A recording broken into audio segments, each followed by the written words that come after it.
ଶ୍ରୀମଦ୍ଭାଗବତ ନବମ ସ୍କନ୍ଧ ଦଶମ ଅଧ୍ୟାୟ।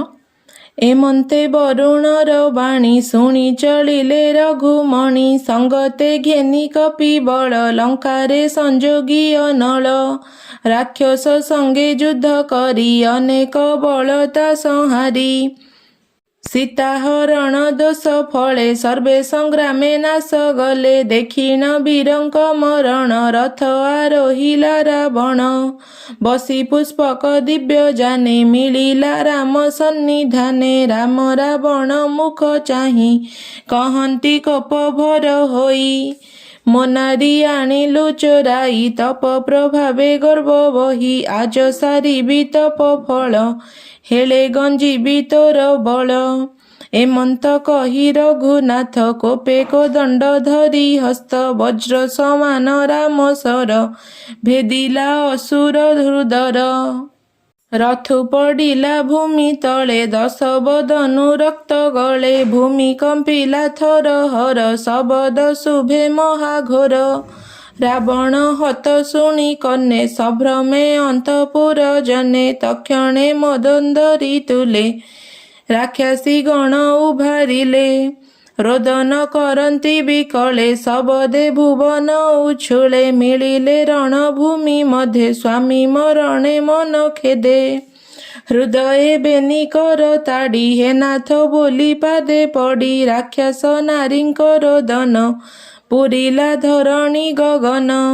କାନ୍ଦନ୍ତି ସ୍ୱାମୀ କୋଳ କରି ନାରୀଙ୍କ ସଙ୍ଗେ ମନ୍ଦୋଦରୀ, ଭୋ ନାଥ ତୋହର ମରଣେ ପଶିବୁ କାହାର ଶରଣେ। ଲୋକ ଅଇରି ତୁ ରାବଣ ଅନାଥ କଲୁ ନାରୀ ଗଣ, ତୋର ବିହୀନେ ଲଙ୍କାପୁରୀ ଏବେ ହୋଇଲା ହତ ଶିରୀ।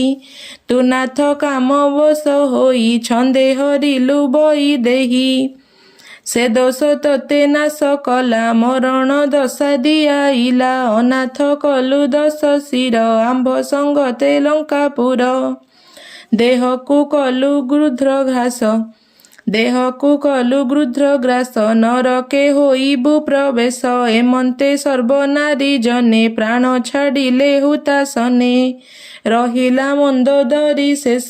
ଏବେ ହୋ ଶୁଣ କୁରୁ ଶିଷ୍ୟ, ରାବଣ ଭାଇ ବିଭୀଷଣ ଥିଲା ସେ ରାମର ଶରଣ। ତାହାକୁ ଦେଲେ ମନ୍ଦୋଦରୀ ଲଙ୍କା ଅଧିପ ପଣେ କରି, ବୋଇଲେ ପ୍ରଭୁ ରଘୁବୀର ତୁ ଏବେ ପ୍ରେତ କାର୍ଯ୍ୟ କର।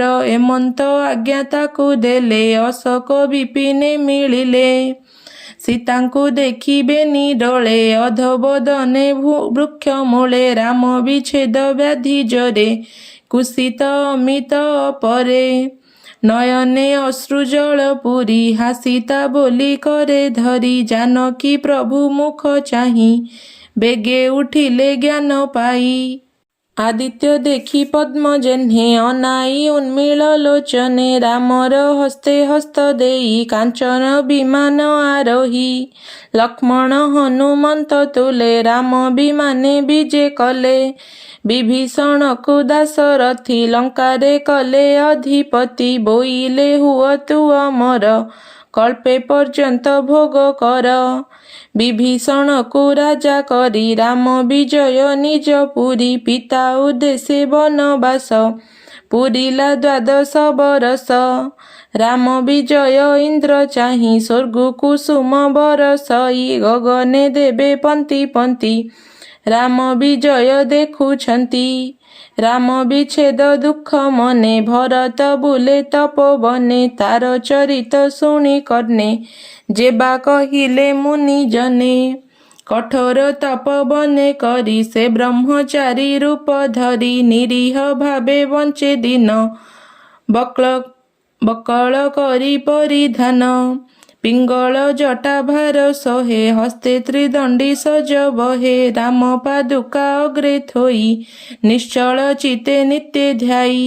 ସେ ରାମ ମୁନି ଗଣ ତୁଲେ ଭରତ ତୁଲେ ସେ ମିଳିଲେ, ତାହାର ହସ୍ତ ରାମ ଧରି ଆଶ୍ୱାସ ବାକ୍ୟେ କୋଳ କରି। ରାମ ଲକ୍ଷ୍ମଣ ହନୁମନ୍ତ ସଙ୍ଗତେ ଘେନାଇ ଭରତ, ରାମ ପାଦୁକା ଶିରେ ସୋହେ ତପସ୍ୱୀ ରୂପେ ଜନ ମୋହେ। मिलिले अयोध्या निकटे सरजू नदी पूर्व तटे रामर आगमन पथे मिलिले पुरोहित पात्रे वेद शबदे विप्रजने शंख शबद वाद्य शोने दिव्य विमाने बसी पथे ध्वज पताका सोहे जानते उत्तम अशोगज जाने वीरे धामन्ति तो समने गणिका जुथ अग्रे सोहे मार्गे चलन्ते जन मोहे विविध उपायन हस्ते जय शबद करी पथे युवती घेनी दीपावली पथे दियन्ति हुळहुळी विप्रंकु देखि रघुनाथ शिरे निवेशिबेनि हस्त विप्रंकु नमस्कार कले सीता लक्ष्मण भ्रत तुले अयोध्यापुर जन जेते राम आगम देखि पथे राम लक्ष्मण सीता चाहि रंगे नाचन्ति गीत गाई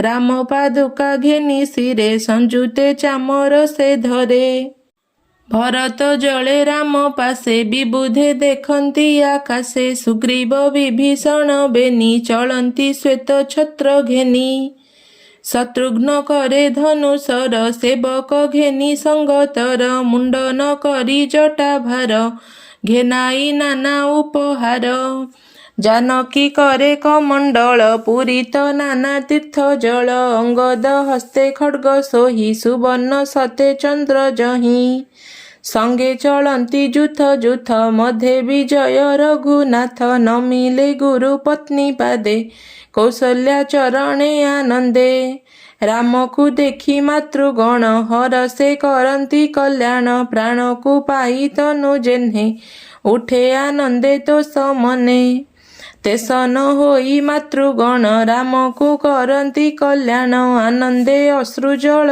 नेत्रे सिंचन्ति श्रीरामर गात्रे रामर शिरे जटा देखि सर्वे होइले मन दुखी तक्षणे मिलिले ब्राह्मणे वसिष्ठ आदि मुनि गणे मुंडन करी जटा भार घेनिण गले उपहार सुवर्ण कुंभे जल तिले रामंकु अभिषेक कले उत्तम वस्त्र अलंकार रत्न मुकुट बांधी शिर जानकी तुले अभिषेक कले त्रिदश देवलोक राम राजत प्रजा जन सकले हरषित मन करन्ति स्वधर्म आचार एबे हो शुण कुरुवीर त्रेतया वर्तमान काले जेसने सत्ययुग मिले राम होइले राज्ये राजा सत्ययुगर प्राय प्रजा करन्ति स्वधर्म आचार एबे हो शुण कुरुवीर